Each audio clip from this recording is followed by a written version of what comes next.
Hey guys, this is the addendum of the previous video that I watched. That I fucking watched, that I made earlier today regarding Anthony Joshua and Eddie Hearn not sending a contract over to Luis Ortiz, and them making it seem as if that option is expunged at this current venue.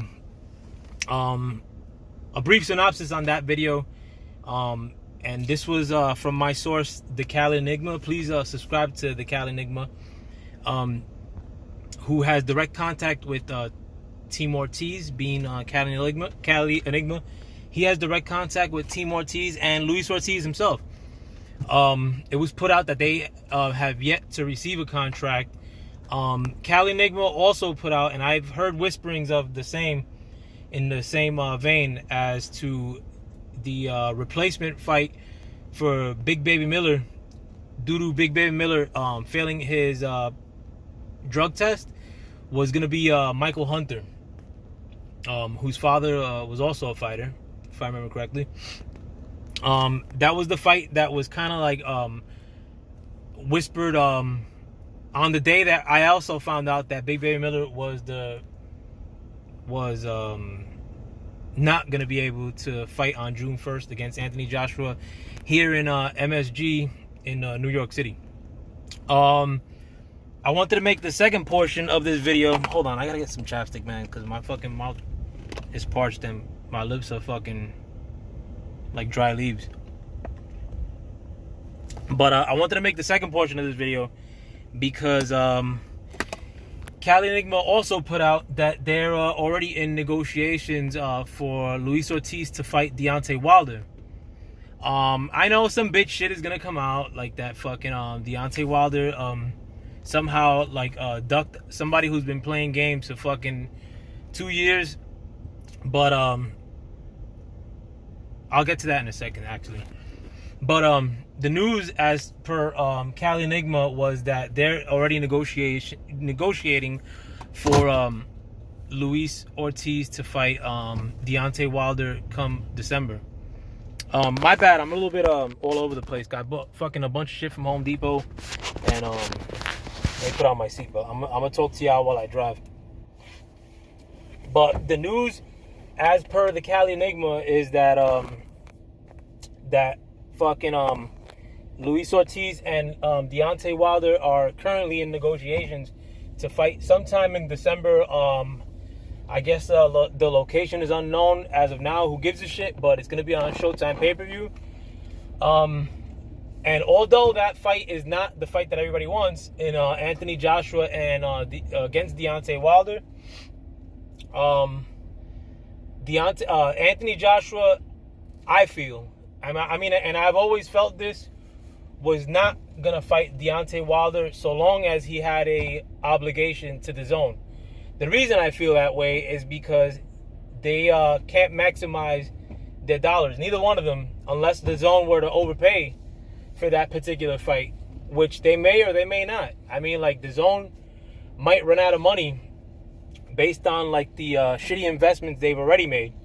So come time like in which Anthony Joshua's contract with the zone is nearing its end or runs out altogether. Also, per se, like, if Anthony Joshua's committed to them until like 2020, I'm just throwing that number out there offhand. If that fight is worth 150 million, will the zone put up that much money for one fight, like with Deontay Wilder and Anthony Joshua? I'm not sure. Like, I really can't say. Like, I mean, maybe the zone would be willing to throw up a bunch of money if they could lock one or both of them down. Eddie Hearn's actually put it out there himself that Anthony Joshua is a free agent. I mean, doesn't seem that way.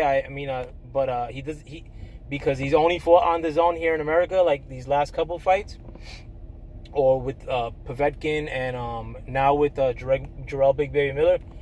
But from the looks, I mean, none of these fights that he's had here in America were pay-per-view material. I feel like I've always felt from Jump Street that Anthony Joshua went to the zone to duck Deontay Wilder. I think a lot of other people have felt in the same way because Anthony Joshua here in America was with Showtime, and once Showtime's Steven Espinosa put his 2 cents in as to Anthony Joshua and Wilder should fight. Shortly thereafter, Eddie Hearn and Anthony Joshua took their ball and left to the zone as far as here in America. So right now, I mean, like their promotional situation is all convoluted. First, they couldn't fight anywhere but the zone. Like if Wilder were to fight there. Now, like a little bit, like a couple months, like maybe last month, Eddie Hearn says that Anthony Joshua's a promotional free agent and he could fight wherever he wants. But at other points, he's used that as a wall that couldn't be climbed over, like to not make the fight between Anthony Joshua and Wilder. Personally, like I said before, I think that fight would be dumb to happen on the zone because of the money that they could make on pay-per-view. And I don't think that the zone would be comfortable putting the money up for one fight if they can't have a second fight. Like that would really really make a huge splash in the American market, where you have the potential to having the best fight that could be made twice. I mean that would actually be an all-time fight with all the implications as far as unifying the division, where you have probably the fighter with the most hype out of the UK in Anthony Joshua fighting somebody who has like the best knockout record of all time, and he's American. So you have you have a transcontinental rivalry going on. I mean, it has all the makings of like one of the biggest fights of all time. So I don't think that the zone would be dumb enough to put the money up for part one of that fight and then leave a potential rematch which would be bigger than part one of that fight, so somebody else could reap the benefits of it on regular pay-per-view. So that being said, I think that Eddie Hearn and Anthony Joshua, they're going to try to make that fight when they have zero obligation to the zone. But having said that, Deontay Wilder or Team Deontay Wilder probably have some notion as to what I just said. That they like just reading the tea leaves that that fight won't be made on the zone, or like that there was gonna be some sort of funny business if they committed to the zone, or so they chose to not even explore the Anthony Joshua fight in the immediate sense, because they're probably aware that Anthony Joshua's not going to try to make that fight next. I mean, I know Eddie Hearn mentioned recently that they're looking to make that fight next. I highly doubt it. I think they're going to play games. I think they're going to do bait and switch the zone bullshit as they've always done. And smarter fans, I'm not going to say American fans, because we have a lot of dumbasses here in America, probably more than in the UK. I'm not saying I'm boxing fans, but the people generally, it's not like America I'm not going to flaunt it as if we have smarter people and the UK doesn't, but the American boxing fans, especially here in the LDBC, we're very savvy as to how negotiations go down, what somebody who wants to make a fight looks like versus somebody who's dodging a fight. We've been we've sampled that we've sampled that many a times with tons of people, here in America and abroad. Canelo has given us many tastes of that. Triple G has given us many tastes of that. Floyd Mayweather has given us tons of that. I think our whole welterweight crop has given us has made us sample that fare recently. So I mean, we're very acclimated to people, and I think boxing fans across the world who actually like pay attention are very acclimated to somebody who doesn't want to make a fight. So Deontay Wilder is gonna fight Luis Ortiz instead of dealing with the bullshit come December. And I hope, I mean, even though, like I said, I don't like, that's not the fight I want next. I mean, I do want the Anthony Joshua fight next, but I think Anthony Joshua wasn't gonna make that fight regardless. So what I hope happens, given the circumstances, is that Deontay Wilder announced that immediately. I mean, maybe they put a salvo out there that, hey, you know, it's been hard like negotiating with Anthony Joshua. Anthony Joshua's a pussy. We're gonna fight Luis Ortiz next. That's the better fight to make. I've already, if Lord willing, he gets past Dominic Brazil, which I think everybody is in the mind that he will get past Dominic Brazil. That he takes out and he puts out like, you know, wait, we're gonna be taking on Luis Ortiz next. This guy's been ducked by Anthony Joshua in his last fight. He chose to fight this unknown Michael Hunter guy, and we're gonna take him on again. Nobody's willing to fight him, including Dillian White and Anthony Joshua. So we'll take that action, and it's gonna put Anthony Joshua in a bad position. Because listen, Anthony Joshua's fucking shitty ass Bay of Pigs invasion of the America has set off with him facing Jarrell Big Baby Miller. Nobody gives one shit about Big Baby Miller, and the UK fanboys of Anthony Joshua didn't give a shit about Big Baby Miller until it was announced that Anthony Joshua was going to take on Big Baby Miller. Then all of a sudden, that's going to be a fucking, Big Baby Miller's no slouch. Even though Big Baby Miller has fought nobody, all of a sudden, Big Baby Miller, once it was announced as Anthony Joshua's next opponent, then all of a sudden he had all these commendable qualities. I thought Big Baby Miller's ass. I still think Big Baby Miller's ass. He's a pussy too, in the sense that he's put out there that if he did beat Anthony Joshua, that he didn't want to unify either because of Deontay Wilder talking shit about him in the past. When in any other aspect of your manhood being disrespected, you would want to fight that person that you feel has disrespected you. But he wasn't. He was gonna take the route of fighting shit fights if he took all those belts from Joshua. Though I highly doubt that he would have won that fight anyway. So I'm no fan of Big Baby Miller. So now Anthony Joshua's supposed invasion into the American market failed by announcing that he was going to fight Big Baby Miller. Now it doubly failed by Big Baby Miller failing his drug test and him fighting Michael Hunter, who just mysteriously signed to the zone about a week ago from this date in which I've made this video.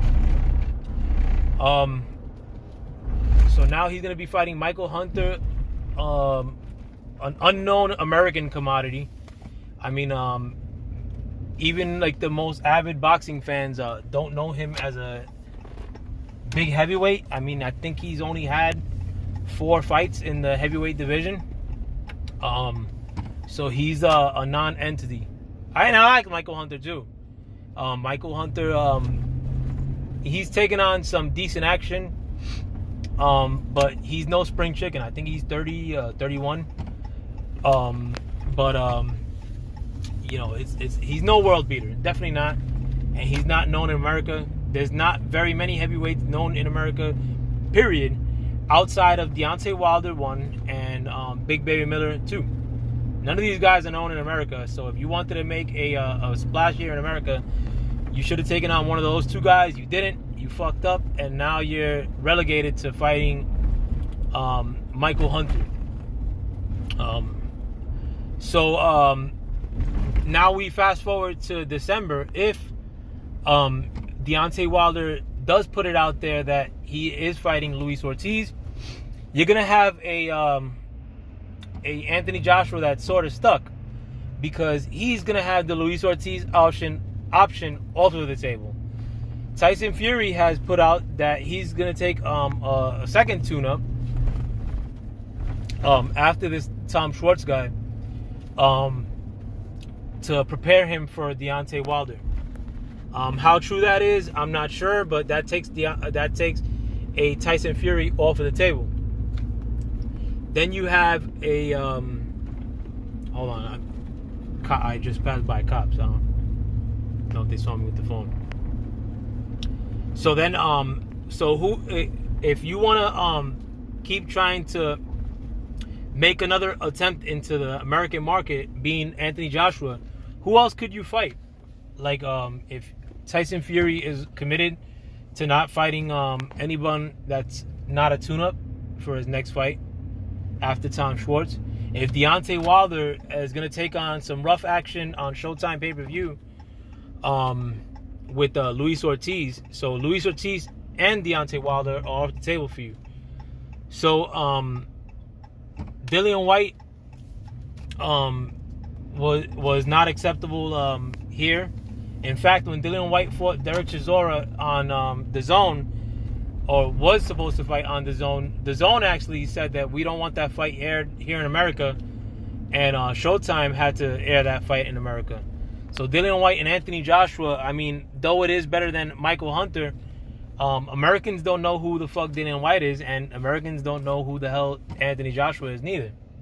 So, I mean, the Zone, Anthony Joshua, Eddie Hearn are stuck in a mousetrap, like, right now. They're stuck in a hard place, like, I mean, and they can't get out. And this happens because they're bitches. I mean, like, they didn't want to take on tough fights. You know, they want to play the propaganda game and, like, you know, we're this huge commodity and everything revolves around us. But it's been a while since they've been a huge commodity. I've made videos in the past. Motherfucker. My bad, I got a phone call, I hung up. I've made videos in the past that they were actually a declining commodity. You know, ever since they fought Klitschko, they fought Joseph Parker, which, albeit that was for a belt or another belt. But after that, they've taken on fucking bump fight after bump fight after bump fight. You know, they took on Takam, they took on Povetkin. They were supposed to take on Miller, who's another bum. Now they're going to take on Michael Hunter, who's an unknown. So what kind of a foray into America could you make? Now, are they going to go retreat back into the UK? I don't know how well that's going to fall with the Zone. But if you set out to take over America and your first attempt to do that is completely fucking up bad, like to where you were given another option in Luis Ortiz to replace Big Man Miller, you choose not to, and ultimately you settle on Michael Hunter, how bad is that going to look, you know, for their supposed American takeover? Now, I predict that they may go back to the UK and try to do their takeover from there. Good luck with all that. I mean, you're flinging fucking stones to tanks when you're trying to contend with all these with Deontay Wilder's real matchmaking. So I mean, like, I'm waiting to hear what the apologists are gonna have to say, like, but we'll see. I mean, I'm sorry if it sounded a little convoluted, all this. I know it was a lot to intake, but thanks for checking me out. And with that, I'm out. Happy Easter, guys, if I don't get on later. Peace.